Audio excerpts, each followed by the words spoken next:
सुनाए हेमंत भैया हमनी के दुख के। हमारी समस्या इतनी बड़ी है कि अपना दर्द अगर प्रकट करने लायक रहता, निकाल कर दिखाने लायक रहता तो हम निकाल कर दिखा देते। नौकरी कर रहे थे, जो सबसे छोटा नौकरी करे जिसके चपरासी के नाम से जाना जाता है, उधर के ठोकरे खा रहे हैं। हम लोग रोजगार होते हुए भी हम लोग को बेरोजगार कर दिया गया है। नमस्कार, आज हम लोग उपस्थित हैं रातू रोड नागा बाबा खटाल में। यहाँ से हम लोग गुजर रहे थे तो देखे कि कुछ लोग थे जो अनिश्चितकालीन धरना प्रदर्शन में बैठे हुए हैं, जो पलामू जिला से कुछ मांग को लेकर पद यात्रा करते हुए 3 जनवरी को पद यात्रा निकले थे पलामू से, जो रांची 8 जनवरी को पहुँचे हैं। और अभी सभी अनुसेवकों का मांग है कि हम लोग का समायोजन करें। बर्खास्त अनुसेवकों को समायोजन करने की मांग को लेकर 251 अनुसेवकों सभी धरना प्रदर्शन में अनिश्चितकालीन बैठे हुए हैं, जिनका अब इन्हीं लोग से जानते हैं विस्तार रूप से कि क्या मांग है और किस रूप से संघर्ष आप लोग किए हैं।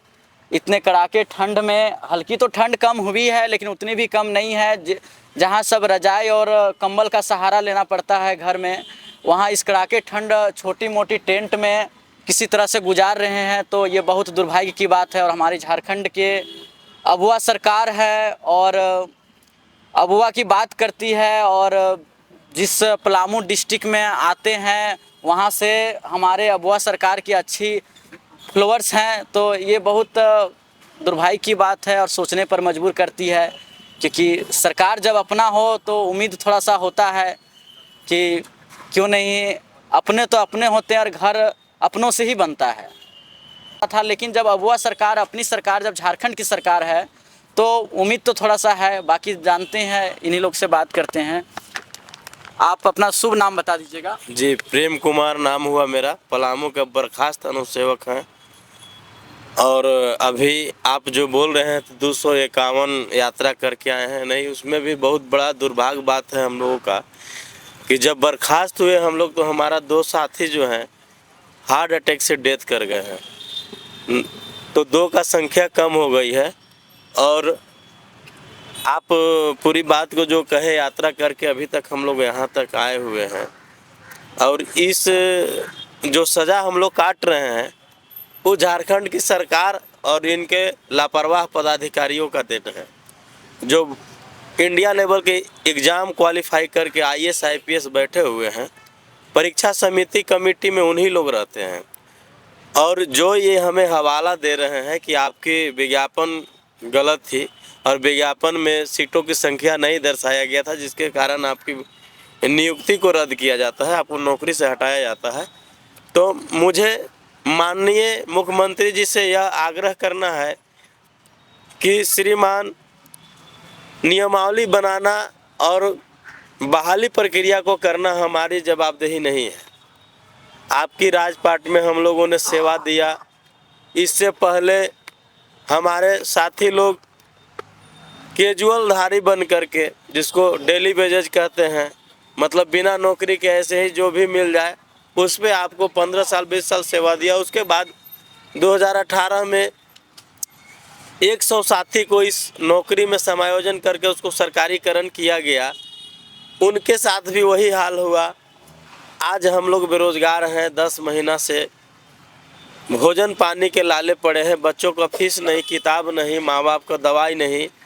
आज हम लोग इस कगार पे, आज हमको कोई सुधि लेने वाला नहीं है, कोई सुनने वाला नहीं है। और सेम यही नियमावली से झारखंड के 24 जिला में बहाली हुई है। 23 जिला में लोग नौकरी कर रहे हैं, वेतन पा रहे हैं, और हमारे साथ सौतेला व्यवहार किया गया है। और 10 महीना से लगातार माननीय मुख्यमंत्री जी के कार्यालय में, प्रोजेक्ट भवन में, सेक्रेटरी के यहाँ सभी जगह आवेदन हम लोग लगा रहे हैं।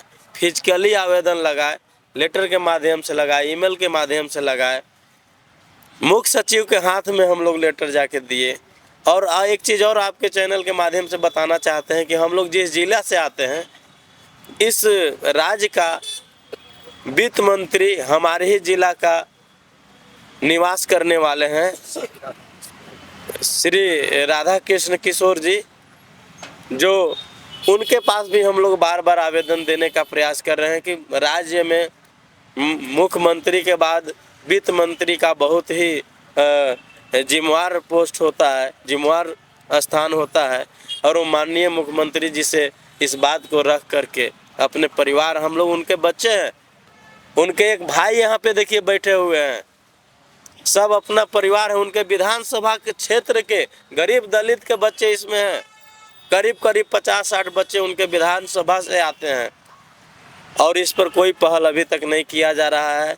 अभी हम लोग इसी आस में बैठे हुए हैं। आज 14-15 दिन से धरना दिए, 6 दिन पैदल यात्रा किए, और इसी आस में बैठे हुए हैं कि माननीय मुख्यमंत्री जी आएंगे तो हम लोग को हो सकता है सुधि लेंगे और हमारी समस्या का समाधान करेंगे। इसी आस में हम लोग एक भिक्षाटन करके तो हम लोग भोजन अन्न पानी कर रहे हैं। हम लोग इतना भी सामर्थ्य नहीं है कि भोजन मटेरियल जुटा सके। कुछ समाज सेवी लोग 2-4 किलो 100-200 रुपया दे दिया तो उसी से दाना पानी चलता है। आज तो शाम को खाने के लिए हम लोग का भोजन अनाज भी नहीं है, कुछ नहीं है। भगवान के भरोसे हम लोग बैठे हुए हैं कि शाम का भोजन कहाँ से मिलेगा। इस परिस्थिति में हम लोग हैं। यही आस लगाए हुए हैं कि हमारे मुख्यमंत्री जी आएंगे तो हमारी बात को सुनेंगे और समस्या को जरूर समाधान करेंगे। इसी उम्मीद से हम लोग जी बिल्कुल, सरकार को पहल करने की आवश्यकता है, क्योंकि बहुत दुर्भाग्य बात है, 2 लोगों की जहां तक सूत्रों के अनुसार जानकारी मिली है कि हार्ट अटैक से मौत हो चुकी है।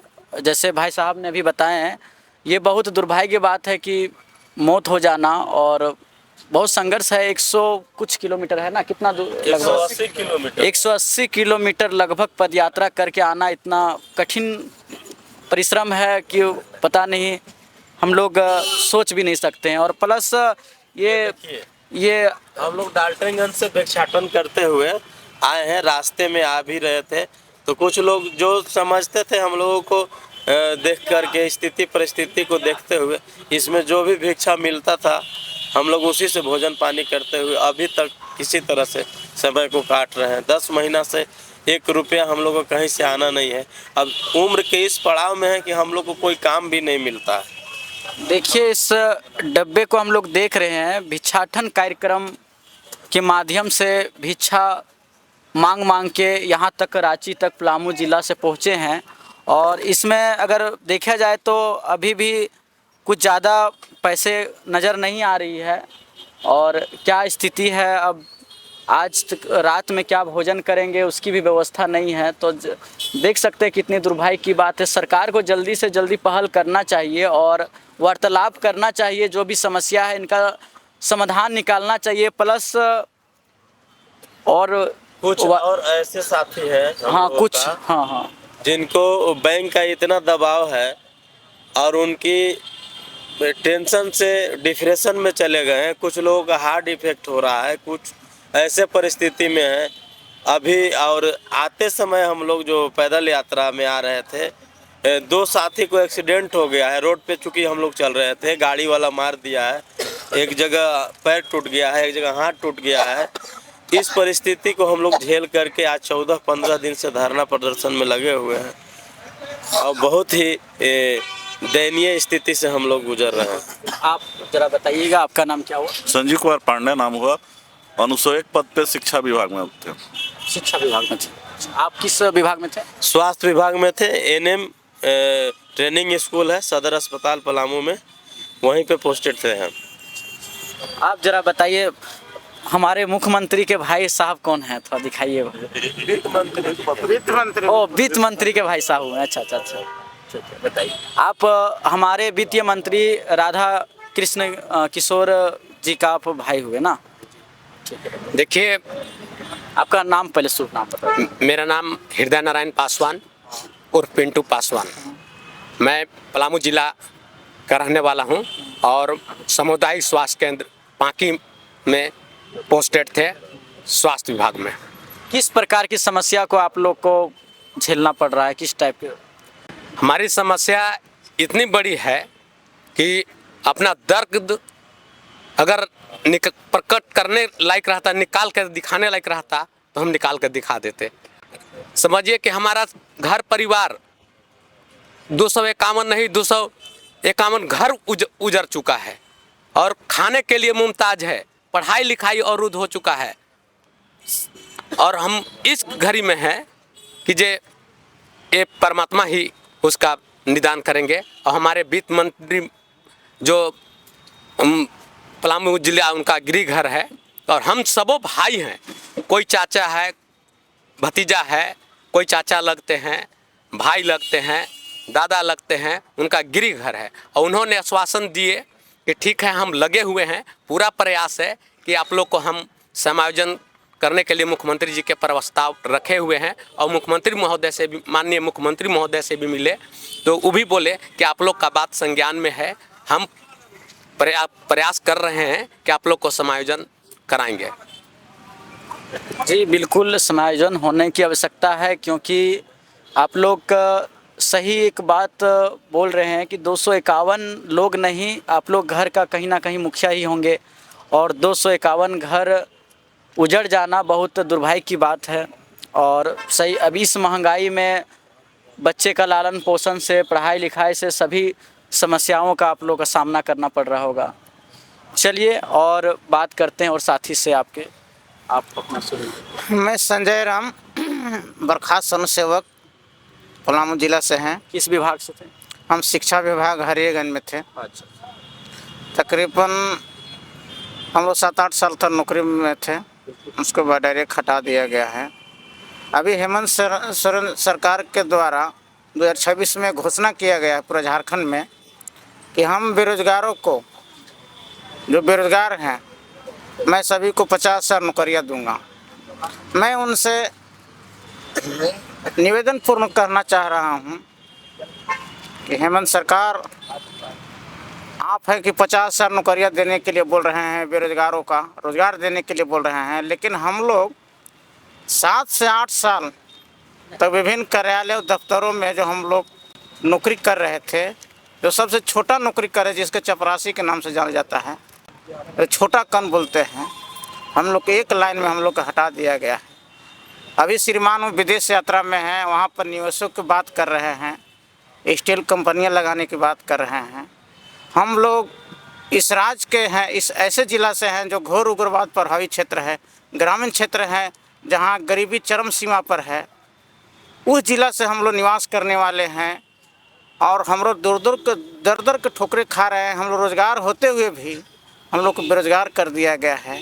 वो 50,000 नौकरियाँ दे रहे हैं और हम लोग से लगा हुआ नौकरी को हटा दिया गया है। श्रीमान, उनसे हम गुहार लगा रहे हैं, एक छोटा सा गाना के माध्यम से, इस चैनल के माध्यम से मैं उनसे गुहार लगाना चाह रहा हूँ कि ताकि हम लोग को दर्द और समस्या को समझें।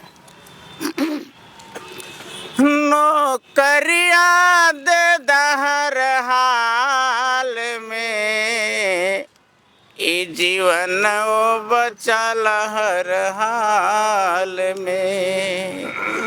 ए नौकरियाँ दे दहर हाल में, जीवन ओ बचल हर हाल में।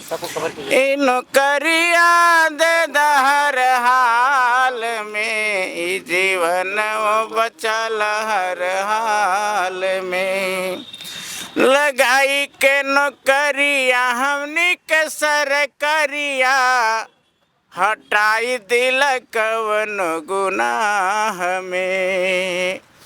लगाई के नौकरिया हमनी के सरकरिया, हटाई दिल कवन गुनाह में। नौकरिया दे दहर हाल में, जीवन ओ बचल हर हाल में। ए नौकरिया दे दहर हाल में, जीवन ओ बचल हर हाल में। न्याय यात्रा कर ली 251 सब मिल के, न्याय यात्रा कर ली 251 सब मिल के। सुनाए हेमंत भैया हमनी के दुख के, न्याय यात्रा कर ली 251 सब मिल के।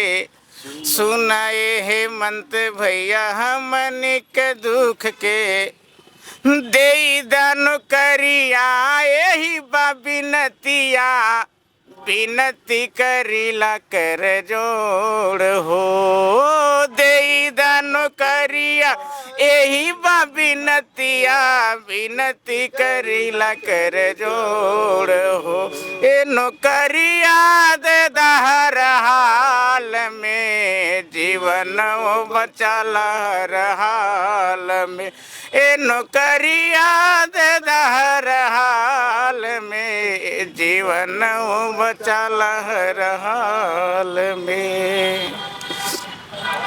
जी बिल्कुल, आप लोग जिस माध्यम से गाने के माध्यम से आप लोग अपने विनती सरकार से जैसे किए हैं, आप लोग बहुत अच्छा माध्यम से किए और सरकार को पहल करनी चाहिए। आप लोग से वार्तालाप करके जिस टाइप के हो समाधान निकालना चाहिए, क्योंकि सिर्फ यहाँ पे युवा नहीं, युवा भी नज़र आ रहे हैं, हमारे चाचे उम्र के भी आ रहे हैं नज़र, और सब आ रहे हैं, और सभी हमको लगता है कि शादीशुदा बाल बच्चेदार सभी होंगे, और सभी का आगे का भविष्य बच्चा ही है। जब बच्चे हो जाते हैं तब बच्चे का जो पालन पोषण पढ़ाई लिखाई जो होता है वो कहीं ना कहीं एक प्रेशर बन जाता है। और आप लोग का सरकार से हम निवेदन करना चाहेंगे कि नर्म निवेदन करना चाहेंगे कि इस पर पहल किया जाए। जैसे इन लोग संघर्ष कर रहे हैं, वार्तालाप करके इन लोगों की समस्या को समाधान निकाला जाए।